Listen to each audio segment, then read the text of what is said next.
Once upon a time, in a remote research facility, a group of scientists decided to conduct an experiment on sleep deprivation. They wanted to understand the limits of the human mind and body when deprived of sleep.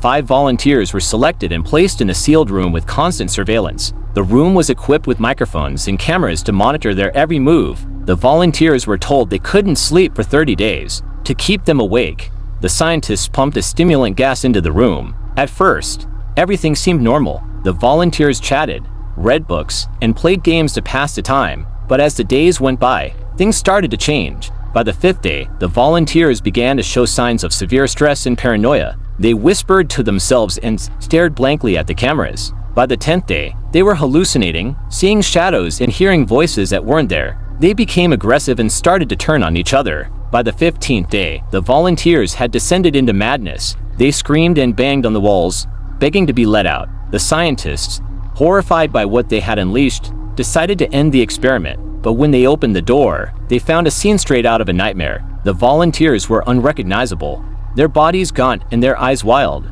They had torn at their own flesh and each other in a frenzy. The room was covered in blood and the air was thick with the smell of decay. The scientists quickly sedated the volunteers and rushed them to a hospital, but it was too late. The damage had been done. The experiment was deemed a failure and the facility was shut down. The story of the sleep deprivation study became a dark legend, a cautionary tale about the dangers of pushing the human mind too far. And to this day, some say that the screams of the volunteers can still be heard echoing through the empty halls of the abandoned research facility.